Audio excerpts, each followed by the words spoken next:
Olá pessoal, bom dia. Agora vamos estudar um pouquinho sobre nossa aula de História de Israel. Vamos dar sequência à nossa segunda aula, para vocês poderem entender um pouco mais sobre Israel e tudo que Israel significa para nós, com relação à palavra de Deus, com relação ao que Deus é para nós, né? Então vamos aqui dar início a essa sequência, a essa aula nossa aí. Vocês que perderam a outra aula, a aula passada, vamos assistir essa aula aqui para vocês ficarem inteirados do conteúdo, E não ficarem fora do conteúdo de aula, tá ok? Então vamos estar aí dando sequência. Na aula passada, na aula anterior, nós falamos um pouco sobre fazer uma introdução, sobre Abraão, sobre como foi tudo que ocorreu, sobre alguns sistemas longínquos do que aconteceu, sobre suas viagens. Então, nós trabalhamos muitas coisas, E aí, hoje eu quero dar sequência para vocês, dando sequência falando um pouco mais dessa história. Eu falei sobre a questão de quem era Abraão, Então, eu quero só fazer um breve relato aqui para a gente dar sequência nesse conteúdo. Quem foi Abraão? A vida de Abraão ela foi marcada pelas promessas de Deus. Inicialmente, Abraão se chamava Abrão, tá? Que significava pai. Quando ele se passa a se chamar Abraão, é uma forma de exaltação que Deus deu para o nome dele, para que todos lembrassem de que ele era um pai exaltado, um grande pai, um pai que era digno de tudo que ele havia recebido. Em Gênesis 17, o nome, então, de Abraão, ele passa a ser de Abrão passa a ser Abraão, pai exaltado, pai glorificado, majestoso. Então, dava maior ênfase quando se lembrasse dele, não chamaria mais ele só de Abraão. Não era mais para lembrar Abraão só como pai, mas um pai exaltado. Por quê? Pelo próprio Deus, Então, quando nós chamamos Abraão de Abraão, nós o chamamos de Abraão não é só porque o nome dele é Abraão, é uma exaltação à fé dele, a tudo que ele foi com relação a Deus, dando maior ênfase à ideia dessa exaltação, um pai de muitos, multidão, um homem que vai ser pai de muitos. Então, todo mundo, quando falava o nome dele naquela época, vinha essa sequência de grandeza sobre esse nome. Então, não foi apenas Abraão que teve o nome mudado, Sara também. Ela chamava Sarai, E ela passa a ser Sara, que seria uma grande mãe também, mãe de uma nação, a mãe de uma nação, Então, Sara também era outro nome que, quando se lembrasse dela, não se lembraria simplesmente, Sara, mulher de Abraão. Não. Era a mãe da nação de Israel. A mãe dessa nação que é divina dela, veio toda dela. Então, nós temos aí Abraão e Ismael. Deus anunciou que Abraão teria um filho e uma grande descendência, no capítulo 15 de Gênesis, mas Sara, vendo que não era capaz de conceber filho, ela quis ajudar Deus, a história mostra que Sara, ela não creu, que ela achou que Deus estava falando alguma coisa assim, mas não precisaria de ter ajuda. Tem coisas na vida, como a gente aprende com esse fato, dessa história do povo dos primórdios de Israel, que a gente aprende, que na verdade Deus não precisa da nossa ajuda quando ele promete algo para nós, Ele precisa que nós obedeçamos, se venhamos crer, crer verdadeiramente naquilo que ele prometeu e não ficar tentando dar razão, dar sentido para o que ele prometeu. Hoje, muitos de nós, às vezes, queremos fazer isso, dar sentido para aquilo que Deus prometeu. Não, nós vamos crer e viver segundo aquilo que a promessa fala, Então, pessoal, mais uma vez, então, Abraão, ele vai tentar fazer o sacrifício de Isaac, depois que ele tem um filho Ismael, que vai gerar um grande problema para ele depois, Então, ele vai ter um filho, então, com a sua empregada, Agar, Com Agar, tudo que vai trazer todo dano, todo problema, porque quis ajudar Deus a fazer a vontade dele. Então, dando sequência à história aqui, fazendo esse breve comentário, seguindo essa sequência dessa história, Isaac foi o filho da promessa, que nasceu quando Abraão tinha 90, mais ou menos, 90 não, perdão, 100 anos de idade. Isaac significa riso, Isaac se tornou o centro de toda a esperança de Abraão em relação às promessas de Deus, aquilo que havia feito para ele. Porém, Deus pediu o sacrifício de Isaac a Abraão. Então, como nós sabemos nessa pré-história de Israel, de Abraão, ele tem que apresentar o filho dele diante de Deus como sacrifício. E aí, quando Abraão, obedientemente, que ele foi considerado homem de fé por causa da sua obediência, a sua fé devocional, cega, ele não questionava Deus, tudo que Deus mandava ele fazer, ele obedecia cegamente, sem questionar, sem duvidar. Então ele vai, leva o filho dele para fazer o sacrifício. E lá Isaac pergunta: pai, pai, o sacrifício? Cadê o sacrifício? E aí ele pega e fala o seguinte: Deus proverá. Então, Deus sempre vai prover o sacrifício para ele. Deus sempre vai prover o sacrifício, né? Não só naquela época, mas hoje também, né? Ou seja, muitos de nós às vezes esquecemos que Deus é que, quando ele vai fazer alguma coisa, ele vai prover para que aquilo que ele pediu aconteça. Ele vai prover para que aquilo que foi pedido por ele aconteça de forma significativa. Não adianta a gente pedir e Deus falar alguma coisa para a gente que pegar e querer que Deus, ajudar Deus a fazer isso. Mas Deus mesmo, o próprio Deus vai fazer com que isso aconteça, né? Ele vai fazer com que isso aconteça de uma forma que as pessoas... Então, pessoal, Abraão, ele fala que Deus vai prover o sacrifício. E Deus proveu. Quem era o sacrifício? O filho dele, Jesus. Então, Isaac só apontava para mostrar o que Deus faria. Deus sempre vai prover. Muitas pessoas falam: Deus proverá, Deus proverá. Deus sempre vai prover aquilo pelo qual ele pediu você para fazer. Sempre ele vai prover. Ele vai prover porque ele é o Deus que faz essas coisas. Ele é o Deus que tem cumprido as suas promessas. Então, Deus, quando ele pede algo para nós, para participarmos de algo, ele nos pede sabendo que ele é que vai arcar com a responsabilidade. Ele vai honrar o compromisso dele. Por isso, Abraão fala: Deus proverá. Deus proveu o quê? Deus proveu o sacrifício. Ele proveu o sacrifício depois. Mas proveu mesmo, né? Tinha um animal lá preso, né? Com as galhas presas, né? Não, na verdade não é isso. O sacrifício que Deus proveu foi a morte do filho dele, Jesus, que era o verdadeiro sacrifício para salvar a humanidade, né? Que apaziguou a vontade de Deus. Isso fez com que apaziguasse a vontade de Deus, a ira de Deus sobre o pecado. Então, a pré-história de Israel continua com o patriarca Isaac. Depois que Abraão se vai, continua com o patriarca Isaac, que foi o segundo filho de Abraão, que já no primeiro, Ismael, filho da serva Agar, né? Então, pessoal, o que acontece?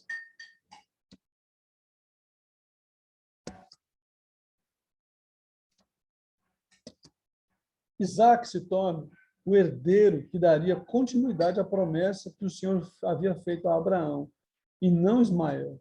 Por quê? Porque Ismael, gente, é o filho da serva, apesar que existe uma discordância, né, dos muçulmanos, dizendo que não existe isso de filho da serva, é o primeiro filho que é o herdeiro, né? Os muçulmanos dizem isso, que o primeiro filho que é o herdeiro, Ismael é o verdadeiro herdeiro. Por isso nós temos essas brigas aí, né, entre muçulmano e israelense, né, os judeus contra os muçulmanos, por causa dessa questão de que os judeus tomaram posse da promessa, né? E Deus operou no meio deles. E quem se tornou Ismael? Ismael, não existe descendência de Ismael mais hoje. Apesar dos muçulmanos dizer que os árabes são, não é verdade. Não existe descendência de Ismael. Ismael se tornou um grande povo, mas um povo nômade. Nômade que nunca se juntou, nunca se uniu e nunca formou um grande povo como formou os judeus. Tá? Isaac toma Rebeca como sua esposa, sua mulher, ela também era estéril, né? Toda a família a partir de Jacó foram tudo milagres, né? Por exemplo, no nascimento de Jacó e Esaú foi um milagre, que a esposa de Isaac, a Rebeca, era estéril também, né? Ela não podia ter filhos, e Deus fez com que ela gerasse filhos, fez uma promessa a ela, e ela gerou filhos, né? As duas nações, Rebeca gera em seu ventre, né, que antes era estéril, os frutos, né, os futuros pais de duas grandes nações, Jacó e Esaú, cujo nome o Senhor mandou dizer que serviria o menor, o maior serviria o menor, lá em Gênesis 25, 23.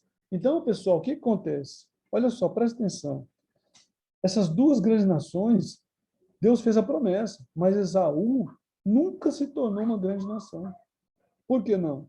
Porque ele resolveu trilhar sua jornada sem o Senhor. É como aquela história que fala: bendito seja Sem, que viva Jetfé nas tendas de Sem, malditos sejam os filhos de Cão. Quando Deus faz, quando Noé faz essa promessa, ele abençoa dessa forma, amaldiçoa os filhos do outro, não significa que eles não poderiam alcançar a misericórdia de Deus. Por exemplo, significa que os filhos de Cão teriam muito mais dificuldade. Por quê? Por haver essa maldição, eles seriam orgulhosos, soberbos, e nunca se renderiam a Deus. Mas se eles se rendessem a Deus, eles poderiam ser benditos de Deus. Assim como o Jetfé. Jetfé, ele tinha autorização para viver nas tendas do abençoado. Então, Esaú nunca se tornou uma grande nação, apesar de que Deus colocou uma promessa sobre ele. Mas eles, por andarem desviados de Deus, nunca se tornaram uma grande nação. Assim como Deus fez com o rei, né, Jeroboão, quando ele assumiu no lugar lá de Roboão, que ele assumiu Israel, Deus falou que tornaria ele uma grande nação, mas ele preferiu andar como? Andar longe dos caminhos de Deus. E Deus fez com cada Israel hoje. Israel que você conhece ali, é aquele país criado pela ONU, não é aquele Israel que Deus falou com Jeroboão. Esse Israel é outro Israel. Aquele Israel lá desapareceu por causa dos pecados deles. Desapareceu por causa dos pecados. Você está entendendo, pessoal? Então, às vezes a gente fala assim, ó, mas a Bíblia fala que Deus disse que tornaria Israel uma grande nação. Por que ele não se tornou uma grande nação? Que Ismael seria uma grande nação? Por quê? Porque esses indivíduos, eles não quiseram andar com Deus. Não tem como você ser grande sem Deus. Não tem como Deus cumprir uma promessa na vida da gente quando Deus ele faz uma promessa para nossas vidas. Por exemplo, a Bíblia diz que todo aquele que crê no Senhor Jesus Cristo vai ser salvo. Mas todo mundo vai ser salvo? Não vai. Por que não vai? Porque nem todo mundo crê. Precisa ter uma bênção sobre nós, mas nós precisamos participar dessa bênção. Como? Crendo. Tinha uma bênção sobre Esaú? Tinha. Como que Esaú podia se tornar uma grande nação? Cumprindo, ou seja, andando com Deus. Ismael também, mas eles não quiseram andar com Deus. Só Jacó. Jacó andou com Deus, né? Isaac andou com Deus. Olha quem ele se tornou, né? Então, Deus faz o convite. Esse convite é mais ou menos o seguinte: bendito seja Jacó, mas que possa Esaú viver nas tendas de Jacó. Bendito seja Isaac, mas que Ismael possa viver nas tendas de Isaac. Mas eles não quiseram, eles quiseram seguir os caminhos deles e desapareceram. Tá bom, pessoal? Então, vamos dar sequência aqui sobre a história de Israel. Então, cresceram os meninos, Esaú foi varão, perito em caça, né? No campo, guerreiro. Jacó era simples, habitando em tendas. Ele era um homem mais caseiro, ele não era um guerreiro. E ele era amado muito pela sua mãe, né? Ele amava Isaac. Isaac amava Esaú muito mais, ao contrário de Sara, que amava mais Jacó. Amava no sentido assim, né? Todos os pais amam os filhos, mas tem aquele filho que chama a atenção do pai, o pai fica mais atento para ele. Então, esse amava, que é nesse sentido, tá, pessoal? Não é porque Isaac não gostava de Jacó, não. Ele amava Jacó também. Mas Esaú era meu meninão, meu garotão, que guerreiro, caçador. E Rebeca amava Esaú. Só que Jacó era filho da mamãe, né? Criado dentro da mamãe, fazendo comida, vendo a mãe chorando no pé da mamãe. Então, era essas coisas, que é mais voltado, mais perto. Jacó era o filho mais novo, ele vai se tornar o herdeiro da promessa de Abraão e se torna Israel, príncipe de Deus. Por que ele vai se tornar Israel? Por que ele vai se tornar Israel? Ele vai se tornar Israel porque ele vai tomar posse. Primeiro, Esaú perde a herança. Por que Esaú perde a herança? Porque ele troca a bênção de Deus por um prato de lentilha. Agora, o que faltava para Jacó? Tomar posse do quê? Da bênção do pai deles. Né? Só isso. Então, a história de Israel não se trata apenas de dois netos, né, do mais novo de Abraão, mas ela se estende a todo um povo composto de 12 tribos que descendem, são chamados de israelitas, filhos de Israel. Destes foram chamados desses que foram chamados, né, para serem um povo de sacerdotes, para ministrar a presença de Deus. Esse povo chamado para que através deles veria o Salvador do mundo, a salvação do mundo. Os israelitas bíblicos, como são 12 tribos, eles descendem do patriarca Abraão, Isaac e Jacó. Tá? Os israelitas bíblicos. Por que eu estou falando isso? Porque hoje nós temos israelitas? Não, nós temos israelenses. Eles não são bíblicos. Eles não têm sangue puro de judeu nem de israelita. Aí lembrando que nem todo judeu, melhor, todo judeu é israelita, mas nem todo israelita é judeu, tá, gente? Porque muita gente pensa assim, todo israelita é judeu. Não. Todo judeu é israelita, é filho de Israel. Mas nem todo israelita é judeu. Tá? Só são judeus israelitas que nasceram na tribo de Judá. Ao contrário do que se fala hoje, né? Muitos falam por aí, os judeus estão não sei o que lá no Israel. Não. Nem todo judeu, nem todo israelita é judeu. Assim como muçulmano. Todo islâmico é muçulmano, mas nem todo muçulmano é islâmico. Tá bom? O povo de Israel, eles vão descender das 12 tribos dos patriarcas. Essas tribos, gente, elas começam com Ruben, Levi, Dan, Gad e Issacar. Vamos falar na ordem correta, né? A ordem correta é Ruben, Simeão, Levi, Judá. Aí nós temos Dan, Naphtali, Gad, Aser, Issacar, Zebulon, José e Benjamim. Ruben é o primogênito, né? Aquele que receberia a bênção do chefe dos patriarcas. Mas como ele pecou, né, ele se deitou com a esposa, com a concubina do pai dele, o pai dele tirou dele essa bênção, que passaria para quem? Simeão. Simeão perdeu a bênção também. Por que Simeão perdeu a bênção? Porque Simeão matou, né, matou aquele príncipe em Siquém, junto com seu irmão Levi. Mataram muitas pessoas. Então Jacó jamais poderia abençoar uma pessoa que fez esse tipo de comportamento, que tinha um comportamento instável. Aí ele pega, passa a bênção para quem? Da primogenitura? Para Judá. Judá se torna o primogênito de Israel. Tanto é que ele vai se tornar o leão da tribo de Judá, né? A tribo por onde Deus faria todas as suas bênçãos, toda a sua promessa, onde viria o Salvador do mundo. Se Ruben não tivesse pecado, Ruben seria o leão, né, da tribo de Ruben. Seria o rei, o líder, onde nasceria Jesus. Então, nós temos aí, né, Naphtali, Dan, essas tribos vão desaparecer. Tá? A tribo de Ruben, de Simeão, de Levi, ela vai mesclar. A tribo de Levi vai vir os sacerdotes, né? Então, a tribo de Levi, Levi e de Benjamim, ela vai mesclar com a tribo de Judá, eles vão se misturar. A tribo de Ruben, a tribo de Simeão vai se misturar com as outras tribos e vai desaparecer. Aí nós temos a tribo de José. José não tem tribo, ele não tem herança no meio do povo, porque ele não viveu no meio deles. Quem vai receber a herança? Os seus filhos, né? Que é Manassés e Efraim. Esses vão receber a bênção no lugar de José. Os dois filhos de José, Manassés e Efraim, também se tornaram tribos de Israel, né? Tribos de Israel.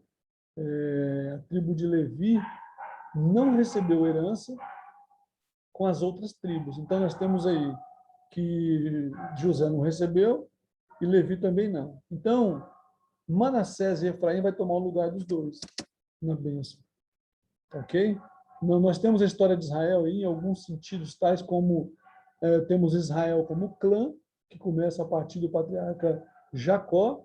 Temos Israel como tribo, que começa a partir dos 12 filhos de Jacó, né? Ou seja, onde os patriarcas agora são os próprios filhos de Jacó. E temos as 12 tribos, depois do período patriarcal, servindo no Egito como escravos por 400 anos. E temos as 12 tribos no deserto, lideradas por Moisés. E temos a história de Israel como nação sendo estabelecida. E nós vamos estudar isso na próxima aula.